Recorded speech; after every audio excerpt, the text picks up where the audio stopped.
सामने आपके चैनल पर सरदार सेना के मुखिया होने के नाते एक बात मैं स्वयं जिम्मेदारी लेते कह रहा हूं कि पीडीए के जननायक और पिछड़ों के ऊपर इतनी सी खरोचाई ना, अखिलेश यादव जी पर भी इतनी सी खरोचाई ना, तो ये सरदार सेना संवैधानिक तरीके से टुच्चों का जवाब देना जानती है। नमस्कार दोस्तों, आप देख रहे हैं यूपी 80 न्यूज़। दोस्तों, हमारे साथ हैं सरदार सेना के राष्ट्रीय अध्यक्ष डॉक्टर आर.एस. पटेल जी। डॉक्टर साहब, आपका बहुत बहुत स्वागत है। हम जानना चाहते हैं सरदार सेना के बारे में थोड़ा सा आप बताइए। सबसे पहले आपको बहुत बहुत धन्यवाद। यूपी 80 एक बहुत ही शानदार प्लेटफॉर्म है। इस प्लेटफॉर्म जो वंचितों की आवाज़ है, मैं इस आवाज़ को इस्तेमाल करता हूँ। और आपके सवाल पर कि सरदार सेना क्या है, तो सरदार सेना का मतलब होता है, सरदार मतलब होता है नेतृत्वकर्ता और सेना मतलब फौज। सरदार सेना मतलब होता है नेतृत्वकर्ताओं की फौज। नेतृत्वकर्ताओं की फौज तैयार करने के उद्देश्य से सरदार सेना का गठन हुआ है। वर्तमान हालात क्या है? पूरे उत्तर प्रदेश में वर्तमान समय में वंचित वर्गों के बीच से वास्तविक पैरेकारों की, वास्तविक लड़ाई लड़ने वालों की, वास्तविक वंचित के आवाज की, वंचित प्रहरियों की अकाल सी लग रही है। इस परिस्थिति में सरदार सेना की जिम्मेदारी और बढ़ जाती है। सरदार सेना लगातार उत्तर प्रदेश समेत कई राज्यों में काम कर रही है। सरदार सेना का मुख्य उद्देश्य है, पहला उद्देश्य है अपने महापुरुषों के जीवनी को अपने लोगों के बीच उतारना, उनकी विचारधारा को आगे बढ़ाना। दूसरा उद्देश्य है संविधान के उन सभी पहलुओं पर काम करना जो इस देश के लिए हमारे महापुरुषों की विचारधारा के अनुरूप इस देश के लिए अखंडता, प्रभुता और हमारे लोगों की बेहतरीन रास्ता खोलने का जगह हो, उस पर हम काम करते हैं। जैसे संविधानवादी तरीके से अपने लोगों के न्याय की लड़ाई लड़ना सरदार सेना का उद्देश्य है। जब भी हमारे वंचित लोगों पर, पटेल समुदाय समेत समस्त पिछड़ों के ऊपर जब भी कोई अपराध, सामंतवादी, मनुवादी प्रहार बढ़ता है, तो वहां सरदार सेना की जिम्मेदारी बढ़ जाती है। वहां हमारे सरदार सैनिक, चाहे वो सरकार के नुमाइंदे हो और चाहे गैर सरकारी आताताई हो, उनके खिलाफ उनके प्रहारों का जवाब सरदार सेना संवैधानिक तरीके और संवैधानिक दायरे में रहकर उनको ईंट का जवाब पत्थर से देने का नाम सरदार सेना है। पिछले कितने सालों से आप इस मिशन पे काम कर रहे हैं और कितना लोगों को आपने जगाया? छत्रपति शिवाजी महाराज, ज्योतिबा फूले साहब, छत्रपति साहू जी महाराज, पेरियार ललई यादव, डॉक्टर रामस्वरूप वर्मा, डॉक्टर भीमराव अंबेडकर, लौह पुरुष सरदार वल्लभ भाई पटेल, मान्यवर कांसीराम तथा डॉक्टर सोनीलाल पटेल साहब के विचारधारा के साथ पूरे उत्तर प्रदेश में ऐसे सैकड़ों घटनाएं हुई, जिन घटनाओं पर हमारे लोगों को न्याय दूर दूर तक नहीं मिलता था। वहां सरदार सेना ने जाकर वो काम किया जो लोग आशा करते थे। जैसे अभी हाल है, फिलहाल की घटना बता देता हूं, बहुत पीछे के तो सैकड़ों घटनाएं हैं। देखा होगा आपने सुल्तानपुर में अंशिका वर्मा, हमारे समाज की बेटी, जिसके साथ उसकी हत्या खींच कर बाल पकड़कर इतनी मारा गया। उसके बाद परिवार वालों ने बताया कि पुलिस के कस्टडी में चौकी इंचार्ज ने मारा और अस्पताल ले जाकर अस्पताल में इलाज के दौरान मौत हो जाती है। उस पर हमारे दो एडवोकेट्स राज वर्मा और दिनेश वर्मा ने लगातार मजबूती से लड़ा, लेकिन सरदार सेना को जब उन्होंने कॉल किया तो एसपी को से सीधे कड़े लहजों में संवैधानिक तरीके से हम लोगों ने बात किया, एसपी का घेराव करवाया।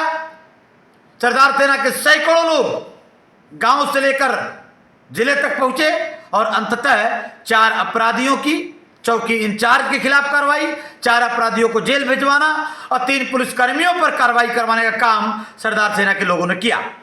हाल ही में अभी एक घटना हुआ प्रयागराज के कुराओं में हमारे एक भाई की हत्या मनुवादी लोगों ने कर दिया और महीनों तक नामजद एफआईआर के बाद वे महीने बीत गए थे और कोई कार्रवाई नहीं हुई। जब सरदार सेना के लोगों के पास ये आवाज आती, ये गुहार आता है, तो हम सैकड़ों साथी जब कुराओं पहुंचते हैं तो वहीं से इंस्पेक्टर, कमिश्नर सबसे कड़े लहजों में बात किया और अगले दिन मुख्य अभियुक्ता पकड़ी जाती है और लगातार कार्रवाई प्रचलित है। ये सरदार सेना करती है। और हाल ही में मिर्जापुर में एक पटेल ढाबा था। पटेल ढाबे को माननीय मुख्यमंत्री जी की स्वजातीय एक महिला गुंडा तरीके से उस पटेल ढाबे को पुलिस के सह पर पुलिस को निर्देशित करवा के जबरन बंद करवाया, जबकि रेगुलेशन में था। और इतनी मारा उस महिला ने, गुंडों को बुलवा करके पटेलों को मरवाया कि पटेल की महिला बेहोश, एक पटेल के भाई का सर फट गया, 3 के तीनों बेहोश, कोई सुनवाई नहीं।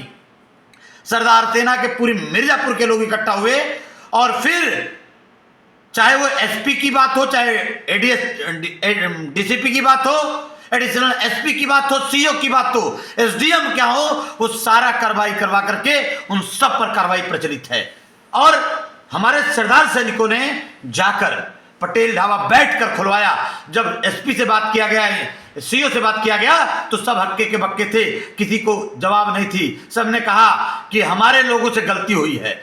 तो ये सरदार सेना करती है। जहां भी पिछड़े दलितों के साथ अत्याचार है वहां हम लगातार फ्रंट फाइट रख करके अपने लोगों को न्याय दिलाने का हमारा संगठन काम करता है। 2027 के विधानसभा चुनाव को लेकर के आपकी क्या तैयारी है?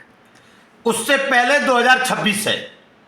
2026 के पंचायत चुनाव के दौरान जो हजारों क्रांतिकारी सरदार सैनिक सड़क पे लड़ रहे हैं, जो केस झेल रहे हैं, सामाजिक न्याय के कारण दर्जनों जनपदों में मेरे ऊपर भी केस इन्होंने करने की कोशिश किया, राष्ट्रद्रोह लगाया। तो इन तमाम जो हमारे आंदोलनकारी हैं, पहले पंचायत चुनाव में अपने भाइयों को जिले के सदन में पहुंचाकर उनको मजबूत करेंगे, फिर 27 की बात करेंगे। आज प्रदेश में जाति उबाल बढ़ता जा रहा है, इसको लेकर के कैसे, इस समस्या का कैसे निदान हो? आज़ादी के 75 साल बाद जब हम चांद पे जाने की बात कर रहे हैं, चांद से ऊपर मंगल पे जाने की बात कर रहे हैं, ऐसे दौर में एक बार फिर से देश में ऐसा लग रहा है कि जाति उन्माद हो गया है, धार्मिक उन्माद होता जा रहा है। इससे कैसे निपटा जाए? ये समस्या कैसे दूर होगी? पत्रकार महोदय, मैं आपको क्लियर कर दूं, पहले ये खुद पिछड़ों दलितों की गलती है। जब वो मंदिर के मुद्दे पर, धर्म के मुद्दे पर वोट मांग रहा था और हमारे लोगों ने धर्म और मंदिर के मुद्दे पर वोट दिया, तो नौकरी और रोजी रोजगार कैसे मिलेगी? चांद पे जाने के लिए जो देश के लोग, वहां की युवा पीढ़ी, वहां के लोग चांद पे जाने वालों के लिए काम करते हैं, तो वह देश चांद पे जाता है और हमारे लोग मंदिर के सामने कटोरा मांगने की तैयारी करवा रहे हैं, तो सरकारें उनके लिए ये काम कर रही है।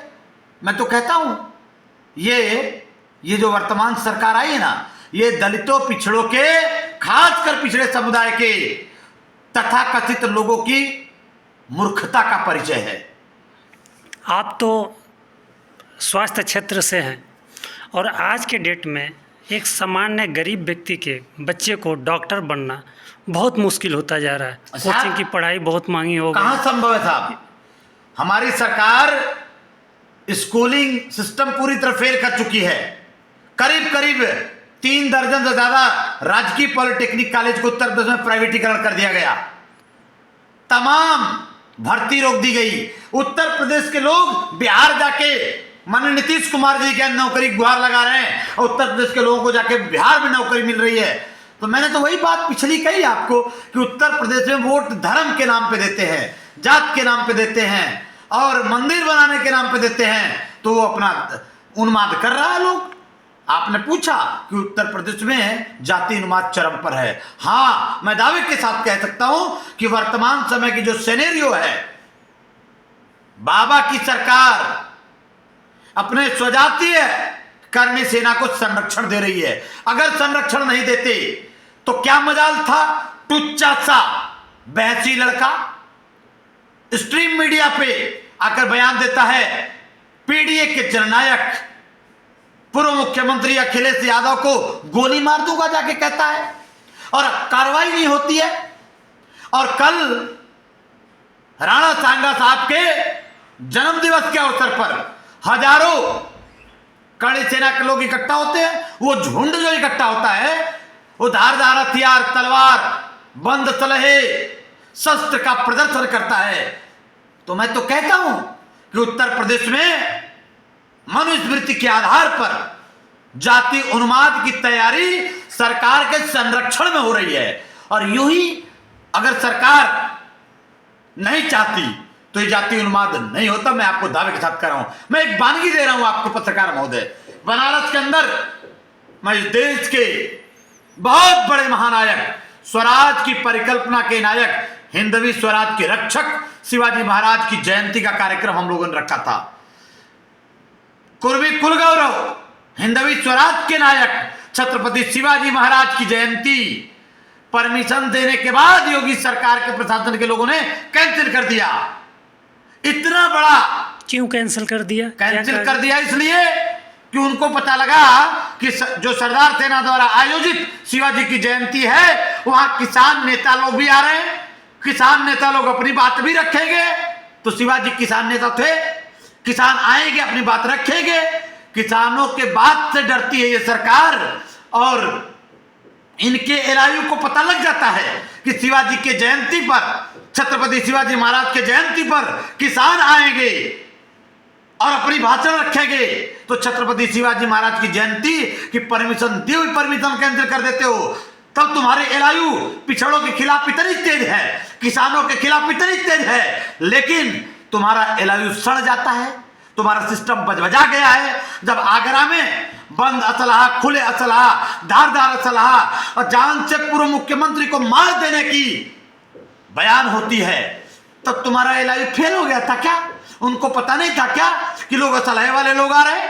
असल में जाति देखकर बाबा की सरकार चलाई जा रही है। माननीय मुख्यमंत्री योगी आदित्यनाथ जी अपने जाति को संरक्षण दे रहे हैं, उग्रवाद और जाति उन्माद को बढ़ावा दे रहे हैं, ऐसा प्रतीत होता है। आप देख लीजिए, सीनियरी आपके सामने है। आपके चैनल पर सरदार सेना के मुखिया होने के नाते एक बात मैं स्वयं जिम्मेदारी लेते कह रहा हूं कि पीडीए के जननायक और पिछड़ों के ऊपर इतनी सी खरोचाई ना, अखिलेश यादव जी पर भी इतनी सी खरोचाई ना, तो ये सरदार सेना संवैधानिक तरीके से टुच्चों का जवाब देना जानती है। बहुत बहुत धन्यवाद।